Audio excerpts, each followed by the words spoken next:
কেন ক্যামেরা রাখবো? এটা রেকর্ড হবে। এখানে আপনার ভুল, এখানে আপনি কথা আসতে বলবেন। 500 টাকা নিছে হেল্পার, 500 টাকা নিয়ে ওনারা 400 টাকা ব্যাগ দিবে। সে মনে করেন যে 500 টাকা নিয়ে চলে গেছে। এই যে আপনারা একটা ব্যক্তিকে হায়ার করছেন, আপনাদের গাড়ি দায়িত্বে রাখছেন, সে যে পালাই গেল, চলে গেল, এটা রেসপন্সিবিলিটি কে নিয়ে? হ্যালো গাইস, কি অবস্থা সবার? তো আজকে যাচ্ছি হচ্ছে আমরা সিলেট। আমার সাথে আছে আমার প্রিয় মমিন ভাই। ভাই, অনুভূতি কেমন আজকে আমরা যে সিলেটে যাচ্ছি? অনুভূতি তো অনেক ভালো। আমরা আসলে যাইতেছি সিলেট সুনামগঞ্জ। দেন ওনারা আপনার সিলেটে ফার্স্টের দিন আপনার ঘুরবে, আপনার একটা ইভেন্ট করবে, দেন পরবর্তীতে আপনার সুনামগঞ্জে ওনারা পিক আপ করবে। দেন সুনামগঞ্জে গেলে অবশ্যই আমার সাথে দেখা হবে। আমরা টাঙ্গার ঘুরবো, আপনার কিরকম বাজার যাবো, অবশ্যই আপনারা দেখবেন, ফিল করবো সব কিছু, এভরিথিং আমাদের ভিডিওর মধ্যে আপনারা দেখতে পারবেন। মূলত হচ্ছে ভাই যাবে হচ্ছে সুনামগঞ্জে, আর আমি আমার সাথে জয় আছে। আমরা দুজন সিলেটে নামে পড়বো, ও সুনামগঞ্জ পর্যন্ত চলে যাবে। পরে সিলেটে আমরা দুদিন ইভেন্ট করবো, ইভেন্ট শেষ করে পরে সুনামগঞ্জ যাবো, টাঙ্গুয়ার হাওরের ওইদিকে। আর বর্তমানে আমরা আছি হচ্ছে ফকিরাপুরের এইখানে, বাসের অপেক্ষা করতেছি। বাস আসলে পরে ওই বাসে একসাথে উঠে পড়বো। এখানে শ্যামলী ইনার ট্রাভেলসের টিকিট কাটা হয়েছে। তো গাইস, আমাদের বাস চলে আসছে, আমরা তিনজন এখন বাসের উদ্দেশ্যে যাচ্ছি। পুরোপুরি চিল, একদম চিল। বাস একদম রাইট টাইমে আসছে, 10 মিনিট লেট বলা যায়। বাস এইটাই বাস ভাই। আমি বলছিলাম যে শ্যামলী ইনার ট্রাভেলস ভাই, এগুলো লকারে রাখতে হবে তো। লগে ঢুকে দিব। হ্যাঁ হ্যাঁ, বক্সে দিবে এগুলো। হ্যাঁ না না, হবে না, এগুলো ওয়েট আছে, লকারে ঢুকাই দিই। দুইটা আছে, দুইটা লকারে। আপনি বলছিলাম ভাই এইটা কাটিয়েন না টিকিট, আপনি কাটছেন। মোহিন ভাই দোষ,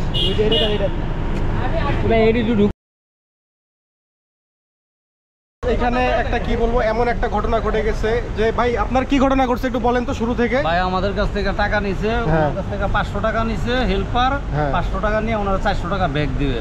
সে মনে করেন যে 500 টাকা নিয়ে চলে গেছে। 500 টাকা নিয়ে চলে গেছে। আমার কাছ থেকে 100 টাকা নিছে, আমার জেনে 100 টাকা বাড়াই, আমি কুর্তা টাকা 100 টাকা দিয়েছি তাকে। আচ্ছা, এটা কোন গাড়ির সাথে ঘটছে? শ্যামলী পরিবহনের। শ্যামলী পরিবহন, শ্যামলী এনার ট্রাভেল। হ্যাঁ এনা। শ্যামলী পরিবহন তো ভাই মেইনলি বিরতিহীন গাড়ি, তারা পথে পথে লুক তুলে টাকা নেই, বাসকে লোকাল বাস বানাই ফেলে। এটা আমরা এটার প্রতিকার চাই। অবশ্যই এটা প্রতিকার হবে। আপনি গাড়ির নাম্বার দেখেন। গাইস, গাড়ির নাম্বার ঢাকা মেট্রো 15 16 24। তো আমি ঘটনা একটু আপনাদেরকে ব্রিফলি বলে দিই। তো আমি গাড়িতে বসেছিলাম, তো এই লোক চিল্লাইতে আসলো, আমাকে বললো যে হচ্ছে ওনার কাছ থেকে হেল্পার, মানে আমিও দেখলাম আমাদের কাছে হেল্পারটা একটু গাঞ্জাখোর টাইপের লাগলো। তো হেল্পার প্রথমে হচ্ছে গাড়িতে তুললো সবাইকে, তোলার পরে কর্তৃপক্ষের কোনো দায়িত্ব নেই, কোনো রেসপন্সিবিলিটি নেই, তার টাকাটা নিয়ে হেল্পার পালাই গেছে। তখন তাদেরকে আমরা জিজ্ঞাসা করলাম যে হেল্পার কোথায় গেছে, তারা বলে তাদেরও টাকা নিয়ে চলে গেছে। এটা কোনো কথা? তাদের কোম্পানির লোক, তাদের হেল্পার, এইটা তাদের টাকা নিয়ে চলে গেছে, মানে তাদের কোনো রেসপন্সিবিলিটি নেই। আপনি ভাই সুপারভাইজার দায়িত্ব এখানে কিসের দায়িত্ব? আপনি কিসের দায়িত্বে আছেন এখন? আসছিল আমার কয়েকটা স্টাফ চলে গেছে। তা কিভাবে আপনাদের স্টাফ কিভাবে চলে যায় আমাকে বলেন তো। নিউজ হইছে না নতুন, 3 বছর আগে স্টাফ, আগের যে স্টাফ ছিল সে কে সেটা আমি চিনি না। এখন আমার কথা হচ্ছে শুনেন, এইদিকে বলেন। এখানে 400 টাকা বা 500 টাকা ফ্যাক্ট না, তার মানে কি এই ধরনের ঘটনা আপনাদের প্রতিনিয়ত ঘটে? আমি যেটা বলতে পারি না, এটা আমার জীবনে প্রথম। আপনার জীবনে প্রথম? সুপারভাইজার কখনোই প্রথম হইতে পারে না আপনার জীবনে প্রথম। আমার এই জীবনে প্রথম দেখলাম। আপনার এত বড় ঘটনা করছে, আপনাদের সুপারভাইজার এখানে উপস্থিত নাই। উনি একটা পরিবহনে উনাদের একটা কল দেন, উনাকে বলেন আসার জন্য। কথা হচ্ছে 500 টাকা তো ব্যাগ দিতে হবে প্রথমত, দ্বিতীয়ত তাহলে এই ধরনের ঘটনা আপনাদের প্রতিনিয়ত ঘটে। এই ঘটনাটা ভাইয়া কোথায় ঘটছিল শুরুতে? গাবতলী থেকে। আপনারা গাবতলী থেকে উঠছে? তো দেখা যাক এইখানে এই বিষয়টা আমরা সমস্যার সমাধান করতে পারি কিনা। তো এই ঘটনাটা ঘটছিল হচ্ছে গাবতলীতে, এখন হচ্ছে আছি আমরা সায়দাবাদে। আর এখানে ড্রাইভারও ওনার স্টেটমেন্ট কি এটা একটু পরে শুনবো। এখানে আপনার সাথে হওয়া মানে আমি আমার সাথে, তো আমরা এখন কাউন্টারে চলে আসি। এখন আমরা কাউন্টারের কথা বলবো, কাউন্টার এখানে কি বলে, তাদের স্টেটমেন্টটা কি। এখানে দায়িত্বরত কে আছে? এখানে দায়িত্বরত কে আছে? তো আপনার ঘটনাটা খুলে বলেন, শুরু থেকে বলেন। ঘটনাটি আমি একটু আপনাদেরকে ব্রিফলি এক্সপ্লেন করি। এই দুই ভদ্রলোক হেল্পারকে 500 টাকা দেয় গাবতলীতে উঠে, হেল্পার 100 টাকা ভাড়া নিয়ে তাদেরকে 400 টাকা ব্যাগ দিয়ে দিবে। আরেকটা বিষয় বলে রাখি, তারা লোকাল যাত্রী ছিল, কিন্তু হেল্পার করছে কি পুরো 500 টাকাটা নিয়ে সে বাস থেকে পালাই গেছে।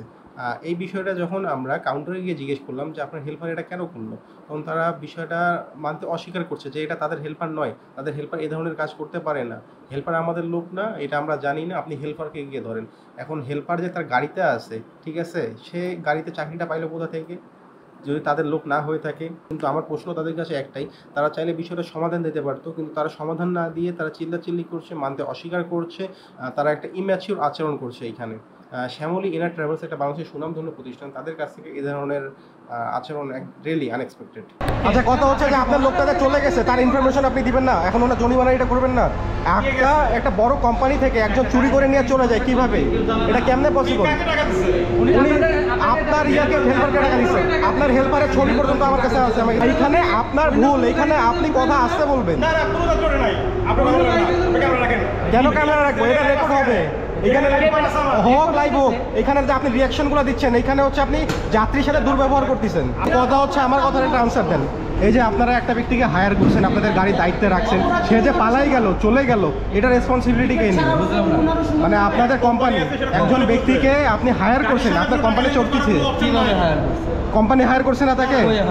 হেল্পারকে কে হায়ার করছে? কোম্পানি কিভাবে হায়ার তাহলে কে হায়ার করলো? হায়ার করে কাউন্টার থেকে টিকিট নিলে একমাত্র সেই হচ্ছে। আপনি আমার কোশ্চেনটাই বুঝেন নাই। আপনাদের যে হেল্পার ও কিভাবে, ও কি পাও উঠে গেছে গাড়িতে? হেল্পার না, এটা তো রাস্তা থেকে ওরা এটা আমাদের অগোচরে করছে, এটা আমাদের অগোচরে করছে। আমরা কি জানি? আমাদের ইনফর্ম করা হয়েছে। মানে গাইস, তারা এটার কোনো রেসপন্সিবিলিটি নেবে না, তারা এটা মানতে অস্বীকার করতেছে, টোটালি অস্বীকার করতেছে যে হেল্পার তাদের কোম্পানির না। এখন মানে কি বলবো, শ্যামলী ইনার ট্রাভেলসের থেকে আমরা এই ধরনের সার্ভিস একদম এক্সপেক্ট করি না। এই কাউন্টারটা হচ্ছে শ্যামলী ইনার ট্রাভেলস। লোকেশনটা কোথায়? এটা হচ্ছে সায়দাবাদ যাত্রাবাড়িতেই। যাত্রী উঠানো শুরু করে একদম লোকাল বাসের মতো আপনার যাত্রী উঠানো শুরু করে, ওদের কোনো নিয়ম নাই, রুলস নাই, আপনার একদম বলে মামায় উঠাইতেছি। এখন আমরা গেছি, দেখছেন আপনারা কিভাবে ব্যবহার করছে। একটা জিনিস সমাধান দিতে পারে ভাই, একটা সলিউশন দিবে, সলিউশন না দিয়ে বলতেছে আমরা জানি না। হেল্পার উঠে যায় গাড়িতে, ওরা জানেই না, আপনার কোনো রুলস নাই, কিছু নাই।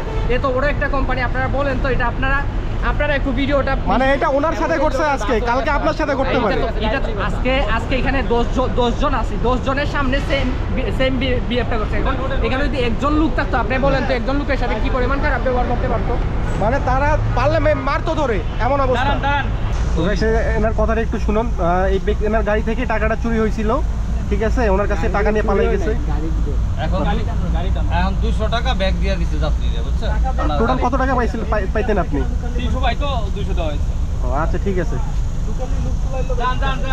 তো গাড়ি থেকে হচ্ছে এটা এই প্রবলেমটা সলিউশন করে দিছে, যে ব্যক্তির কাছে টাকা নিয়ে পালাই গেছিল হেল্পার, তো তাকে টাকা ফেরত দেওয়া হয়েছে তাকে। তো যাক, সবাই হ্যাপি। এই তো ভিডিওর কারণে আসলেই যদি ভিডিও না করা হয়তো দেখা যেত তারা টোটালি অস্বীকার করতো। কিন্তু সব থেকে বাজে লাগছে হচ্ছে কাউন্টারের লোকের ব্যাপার। আপনার শ্যামলী তো উঠার আগেও 10বার চিন্তা ভাবনা করবেন, কারণ শ্যামলী একদম বাজে সার্ভিস। আমাদের লাইফে আপনার যত গাড়িতে চলাফেরা করছি, আপনার শ্যামলী একদম বাজে। আপনি অ্যাটলিস্ট ভালো আরও বাস আছে, হানিফ আছে বা আদার্স বাস আছে, নর্মাল যে লোকাল বাস আছে এগুলো ভালো হানিফ শ্যামলী থেকে। না, কথা হচ্ছে অন্যান্য বাস কেমন, হেল্পারের যথেষ্ট ভালো লাগলো, উনি যেহেতু প্রবলেমটা সলভ করছে, এটাতে স্যাটিসফাইড অনেক। একটা জিনিস, সুপারভাইজার যে উনি অত্যন্ত আপনার দেখা যাচ্ছে আপনার আপনার কথাবার্তা যে বলছে সব কিছু করছে, যারা দায়িত্বে আছে, মেইন দায়িত্বে আছে, ওদের ব্যবহার একদম। স্পেশালি হচ্ছে যাত্রাবাড়ি কাউন্টারে, আমি যে ভিডিওটা আপনাদেরকে দেখাইলাম, যাত্রাবাড়ি কাউন্টারে যারা ছিল, ঠিক আছে, তাদের ব্যবহারটা যে এত ফালতু ছিল। ওইখানে যদি ওই ব্যক্তি একা থাকতো, আমরা ওইখানে 5-6 জন ছিলাম দেখে তারা কোনো অ্যাকশন নিতে পারিনি, কিন্তু ওইখানে যদি ব্যক্তিটা একা থাকতো তাহলে দেখা যায় তার উপর হাত তুলে দিত। এটা এমন না যে আজকে ওনার সাথে ঘটছে কালকে আপনার সাথে ঘটবে না, দেখা যেতে পারে আপনি একা ট্রাভেল করতেছেন, এই ধরনের ঘটনা আপনার সাথে ঘটে গেলো। এই ধরনের ঘটনা অহরহ ঘটতেছে, কিন্তু সব কিছু নিউজে আসে না, সামনে আসে না, দেখে আপনারা বুঝেন না। ট্রাভেল আপনিও করেন, আমিও করি। সো যখন এই ধরনের ঘটনা ঘটবে অবশ্যই আপনি পাশে থাকার চেষ্টা করবেন একটা মানুষের। সো গাইস, ফাইনালি আমরা সিলেটে চলে আসছি প্রায় দীর্ঘ 12 ঘন্টা জার্নি করার পরে। তো গতকাল রাতে যে জ্যামগুলো মানে প্রায় সহ্য করে আসতে হয়েছে এইখানে, প্লাস ভৈরবে যে জ্যামটা ছিল, ভৈরবে মেঘনা নদী আছে, মেঘনা নদীতে যখন হচ্ছে রাত বাজে সম্ভবত 2টা কি 2:30, ঠিক আছে, মেঘনা নদী দেখতেছি, আমি গুগল ম্যাপে ঢুকে দেখি যে মেঘনা নদী শুরুতে আছে। তারপর ঘুমাই গেছি, ঘুমাই যাওয়ার পরে যখন দিনের আলো ফুটলো, ঠিক আছে, আবার গুগল ম্যাপে ঢুকে দেখলাম নদীর মাঝখানে। মানে এই লেভেলের জ্যাম ছিল কালকে, তাহলে বুঝেন। তাহলে প্রায় 3 থেকে 4 ঘন্টা শুধু ওই ব্রিজের উপরেই ছিলাম, এমন জ্যাম। আমার লাইফে এত পেন আসলে আমি খাই না, কারণ ব্রিজের উপরে যে পরিমাণ একটা পেন খাইছি 3 থেকে 3.5 ঘন্টা 4 ঘন্টা ওই ব্রিজের উপরে, মানে গাড়ি 1 ইঞ্চিও নড়ে নেই। তো যাক ফাইনালি সিলেটে চলে আসছি। তো আমাদের সাথে যে আরেকজন ছিল সে চলে গেছে, সে আর কি সুনামগঞ্জ চলে গেছে। তো আমাদের কাজ আছে এখানে, 2 দিনের শ্যুট আছে। তো 2 দিন আমরা এখন ক্লায়েন্টের বাসায় যাচ্ছি, 2 দিনের শ্যুট শেষ করে দেখা যাক যদি টাইমিং মিলে সব কিছু পারফেক্ট হয় তাহলে আমরা ইনশাল্লাহ সুনামগঞ্জ যাবো, টাঙ্গুয়ার যাবো ইনশাল্লাহ। দেখা যাক কী হয়। ঠিক হবে, ওইটা তো অবশ্যই হবে। হ্যাঁ, কই বাড়ি আপনার? তাই আল্লাহ, কিন্তু আপনাকে নিয়ে যাওয়া দরকার টাঙ্গুয়ার। বিষয়টা হচ্ছে দাঁড়াচ্ছে এখন এমন যে আমাদের হাতে যদি সময় সুযোগ মিলে তাহলে আমরা ওইদিকে যাবো। কি ভাইয়া? ও মানে এলাকা আপনার ওইদিকে? ওইদিকেই বললে কোইন্সিডেন্স, আমাদের প্ল্যান যেই দিকে, আমাদের মানুষের সাথে দেখা হয় সেই দিকে। কালকে রিক্সায় উঠছি, ঠিক আছে, এই যে রিক্সাটাতে আমরা আসলাম কুকিরাপুর পর্যন্ত। ভাই আমাকে জিজ্ঞাসা ভাই আপনার বাড়ি কই? আমি কই ভাই আমার বাড়ি রংপুর। আমার বাড়িও আমার বাড়ি নীলফামারী। তো তুমি কেমনে বুঝলে? ওই কি আপনার ভাষা শুনে মনে হইলো আপনার বাড়ি ওইদিকে, এই জন্য জিজ্ঞেস করলাম। মানে উদ্দেশ্য মানুষের কখন কার সাথে মিলাই দেয়। গুড মর্নিং গাইস, কি অবস্থা সবার? তো 2 দিন পরে আজকে ক্যামেরাটা হাতে নিলাম। তো লাস্ট টাইম যখন দেখছিলেন আমার শ্যুট, সেটা হচ্ছে সিলেটে ছিলাম রিক্সাতে। এরপরে ছেলের বাসায় আসছি, আমরা আসি ওইখানে হলুদে শ্যুট করছি প্লাস, এবং তারপরের দিন আমরা বিয়েতে আসি। তো কালকে বিয়ে শেষ হয়েছে, বিয়েতে আসছে হচ্ছে আমরা হবিগঞ্জে বিয়ে শেষ করছি। শেষ করে হচ্ছে বিয়ে 2টার দিকে শেষ হয়েছে, রাত তখন 2টা থেকে 2:30 বাজে। তারপরে হচ্ছে ক্লায়েন্ট আমাদেরকে এইখানে নিয়ে আসে রাখছে, এখানে হোটেলে আছি। তো 2 জনের জন্য 2টা বেড। তো যাক, এখানে 2 দিন সুন্দর ছিল। এখন বর্তমান সময় হবিগঞ্জে আছি, এখানে বাসি বিয়ে হবে ছেলের। বাসি বিয়ে হওয়ার পরে হচ্ছে আমরা আবার হবিগঞ্জ থেকে সিলেটের উদ্দেশ্যে রওনা দিব। তো আই হোপ আজকে কিছু দেখাইতে পারবো আপনাদেরকে, ইন্টারেস্টিং কিছু শ্যুট যদি থাকে, আউটডোর শ্যুট যদি আমরা করে থাকি বা করার অপরচুনিটি হয় তাহলে অবশ্যই আউটডোর শ্যুট দেখাবো। আমাদের আরেকটা বিষয় আমরা চিন্তা করি, সেটা হচ্ছে এই সুনামগঞ্জে যাওয়ার। যেহেতু আমাদের হাতে একদিন সময় আছে, আমরা এখান থেকে ব্যাক করব হচ্ছে আজকে, ব্যাক করে সিলেটে ঢুকবো। সিলেটে ঢোকার পরে হচ্ছে কালকে পর্যন্ত আমাদের হাতে সময় আছে, আমরা চাইলে কালকের একদিন সুনামগঞ্জে যেতে পারি। তো কি ভাই, টাঙ্গুয়ার হাওর কি আমাদের যাওয়া হবে? মেবি না, অনেস্ট ওপিনিয়ন চাই আমার। যাবো তো পারে আজকে রাত্রে শিওর? অবশ্যই। আমরা হোটেল থেকে বের হয়ে পড়ছি, এখন একটু নিচে যাবো, ক্লায়েন্ট আমাদেরকে রিসিভ করার জন্য আসছে।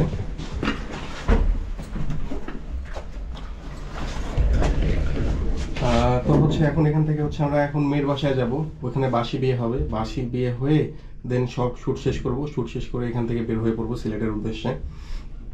তো একজনকে পাঠাইছে তার নাকি ফোন নাই। আমাকে ক্লায়েন্ট ফোন করে বলতেছে ভাই আপনারা তাড়াতাড়ি নিচে যান, ওর ফোন নাই, ও লম্বা করে এখন খুঁজতে হবে, লম্বা করে কে মার্কেটে না। আর বর্তমানে যে জায়গাটা আছি আমরা, এটাকে বলা হচ্ছে শঙ্কর সিটি, ভাটিয়া বাজার। এটা মানে মলের নাম শঙ্কর সিটি। এই মূলত এই মলের উপরেই আর কি শপিং কমপ্লেক্স নাই, মলের উপরে আর কি হোটেলটা, যে হোটেলে আমরা স্টে করছিলাম। তো গাইস ফাইনালি আমরা সব কাজ শেষ করে বের হইলাম। তো একটা দুর্ঘটনা ঘটে গেছে। দুর্ঘটনাটা হচ্ছে এইটাই যে আমরা যেই গাড়িতে করে আসছিলাম, হাইসে করে আসছিলাম, তো ওইখানে সব লোক দিয়ে ভর্তি হয়ে গেছে। দেখা যাচ্ছে যে আমরা মেয়ের বাসায় আসছি, মেয়ের বাসায় আত্মীয় স্বজন লোকে সব আগে চলে গেছে, শুধু বরের গাড়ি থেকে গেছে সবার শেষে। আর বরের গাড়ি অলমোস্ট মানে পুরোটাই ব্লক, কোনো জায়গা নেই। পরে এখন আমাদেরকে বলতেছে বাসে যাইতে হবে, এখন কোনো স্পেস নাই। সো আমরা এখন হবিগঞ্জে আসছি, হবিগঞ্জ থেকে এখন সিলেট বাস টার্মিনালের দিকে যাচ্ছি। আমি বাস টার্মিনালে যাই, বাস নিয়ে সিলেটে যাবো। তো এটা হচ্ছে হবিগঞ্জ। হবিগঞ্জ তো জেলা না আমার? এটা আমার ভিডিও তো কিছু বলার আছে আপনার? বলেন, আপনার হবিগঞ্জ সম্পর্কে তুই 1 লাইন বলেন। সামনে দিকে তাকায় চালান ভাই। বলবো 1 লাইন বলেন আপনার হবিগঞ্জ সম্পর্কে, 1 লাইন। আপনি সামনে দিয়ে তাকায় চালান দয়া করে।